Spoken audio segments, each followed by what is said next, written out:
unfettered or unregulated capitalism is about societies that cannibalize themselves. When capitalism is the dominant ideology, and as Marx understood, it's a revolutionary ideology. It turns everything into a commodity, including human beings, and of course natural resources, and it exploits these commodities until they are exhausted and they are destroyed. And that's precisely what has happened. We have allowed all of the restraints, which were never heavy enough, on the capitalist system to be lifted, and built into capitalism is a self-destructive quality, a form of self-annihilation, and that is what we are undergoing at this moment. It's a form of collective suicide in a way, because the ramifications of this economic collapse are going to be played out far beyond the economic sphere. It's going to deeply disrupt the social, cultural, as well as the economic life of ordinary Americans. And yet they're trying to fix the problem with capitalism. Yes, well, that, of course, is what's so tragic. They're trying to sustain an unsustainable system. In terms of at least the Western industrialized countries, we seem to be alone in this behavior. Why is that? What is it about us? I think it comes from being an imperial power. Imperialism is a disease, and all imperial societies end, finally, as we end. That the tyranny they impose on others, they finally impose on themselves. I mean, that's what Thucydides wrote, that the tyranny Athens imposed on others had finally imposed on itself. The people who run imperial politics, and imperial politics by its nature, is based on exploitation and violence, insinuate themselves into domestic politics. We may not like the war in Iraq, but we must never forget that for many corporations, this war is a really good business. The war is a good thing in their eyes. Lockheed Martin, Halliburton, Raytheon, they make a lot of money off of this war. And I think that there's not a disconnect between what's happening on the streets of Baghdad and what's happening in Flint, Michigan. There is a violence to all this, isn't there? Yeah. I don't mean just the violence of shooting somebody with a gun, but that's right. The economic system has sort of created this, it seems, this cruelty. I've wondered for a long time if a country that was founded on genocide and then built on the backs of slaves is ultimately a country that either, if it doesn't redeem itself in some way for that behavior, just won't last.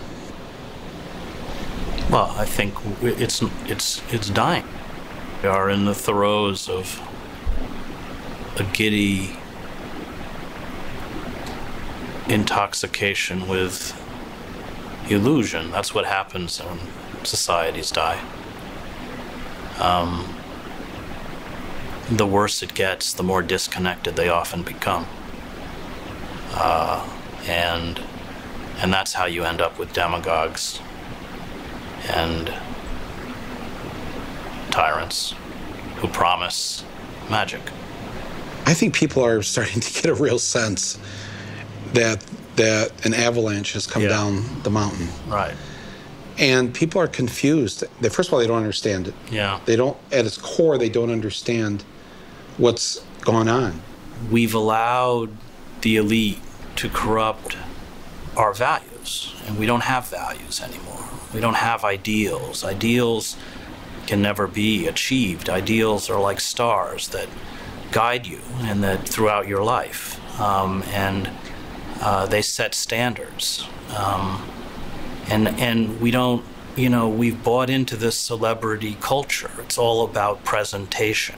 The American dream was always a myth, but the possibility of advancement in America was real. And dreams were something that you attained or you sought to attain, you strove towards. Illusions are different. Illusions you live within. And I think we are a society that's lost the capacity to dream and lives in a vast illusion. What kind of world do you think we face over the next couple of decades? Well, all of this is tied into the environment. Because globalized capitalism has not only exploited human beings, it's exploited the natural resources that sustain the human species. And all sorts of people who have spent their lives studying climate change, from Bill McKibben on down, have warned us that we don't have a lot of time left. So it's not just that capitalism has destroyed our economic system and hijacked our political system, but it literally is extinguishing the system that sustains life. If that's not thwarted soon, and we already know that the planet will continue to heat up no matter what we do, even if we were to stop 60% of our emissions now, which is sort of the minimum that most people are calling for who follow the degradation of the planet, then we will begin to see massive dislocations. Environmental refugees, further depletion of natural resources, overpopulation is also an issue. I mean, the UN estimates that by 2050, the size of the planet will double. And that kind of a world will not be a peaceful world. We think in the industrialized world that we're not overpopulated, but that's only because we consume such a disproportionate share of the world's resources, 25%. We as Americans consume 25% of the world's petrol.